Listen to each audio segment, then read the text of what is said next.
Welcome back to the Price of Business. I'm your host, Kevin Price, talking to you about you and your business. Got Fred Phillips on. He's with a company called RestQuip.com.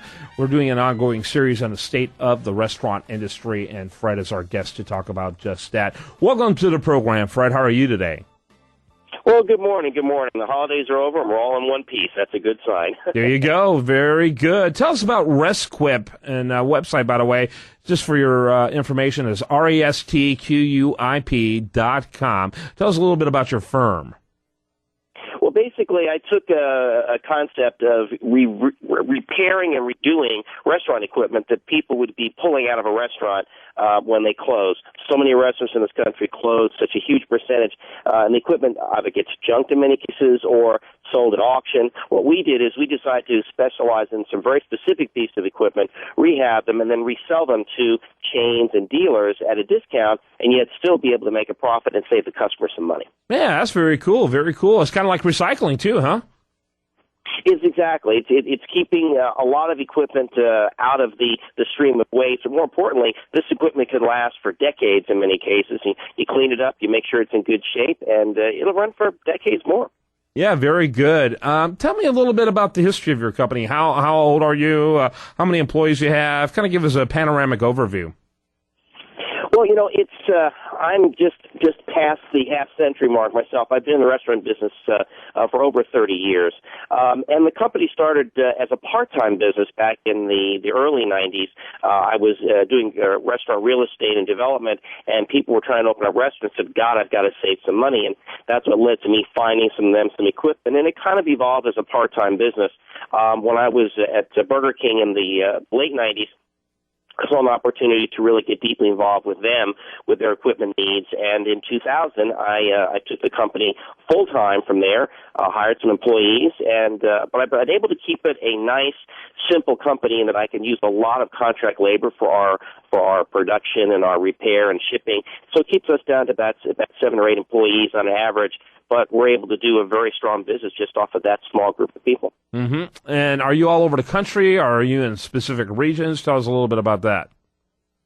Well, because of, we live in a great changing society now, where as long as you've got trucks and computers and phones, you can just ship it just about anywhere. So we ship as far away as Australia and New Zealand. We ship anywhere in the United States. We buy and sell equipment all over the United States. We utilize many different vendors that we have and many different websites now and online auctions. We buy from government online auctions. And then our customer base, as I said, is virtually anywhere. Yeah. Where do you, how do you find your equipment, if you will? What's your tricks, your secrets without, overexposing yourself here? Without overexposing myself here. I don't want to put you out of business by giving trade secrets, but kind of give us an idea of where how you find them. We all see restaurants that fold and that type of thing, but how do you find out about them and get to them before they just, trash the stuff? Well, it really depends on the situation. We've developed a network now over these last 20 years of vendors that we have that are in the marketplace that they know what we're looking for example. So when we deal with our Burger King restaurants, which are a wonderful group of people to work with, we know from our experience with them, the people call us first. So say, hey, I've got a restaurant closing. Do you need the equipment? Can you buy my equipment? And we do that. And so we have access to many of our chains that way. Otherwise, many times it'd be through different auction sites. We'll get some of it, but most of it's through our vendors. We'll get a customer that calls us and says, I need a Hobart mixer. We know where to go find them, bring them in, repair them, rebuild them, and then they're already sold when we get them. So we keep very little inventory. We just move our stuff right away. Yeah, and I guess that's part of your cost savings, right? Absolutely, because it keeps the overhead. We know if you walk into most of the used equipment dealers in the country, you like walking into Fred Sanford's backyard from Sanford and Son. Really? Just stuff piled. Oh yeah, just stuff piled everywhere, and you'll see things that have been there for 20 years in many cases. So because they say, well, I got it at a good price, and they'll buy it and put it in a backyard somewhere, and that's fine. But it's just a lot of money sitting on a shelf. We determined that was not the way to do it. It was targeted, go after things that may look like a good deal, but if you can't spin it and sell it in a short period of time, why tie up the capital? Yeah, I understand. Is there any particular regions in the country that are harder for you than others, or do you find that everything you do resonates all around wherever?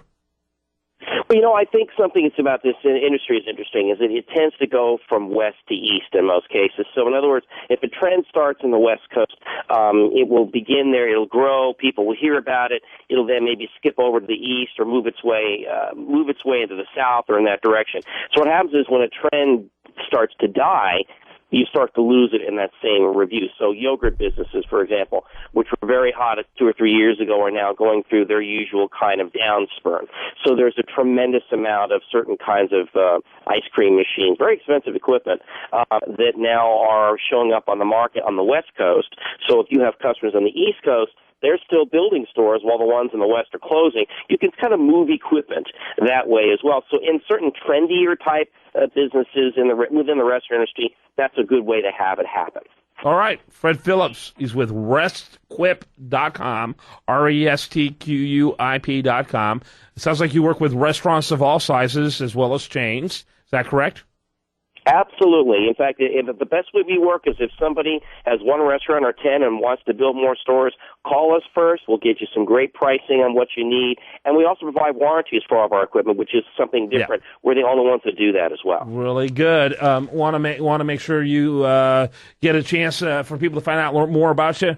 RestQuip.com. RestQuip.com. Fred Phillips has been our guest. Thanks so much for spending time with us, talking about what you got going on in there with your company.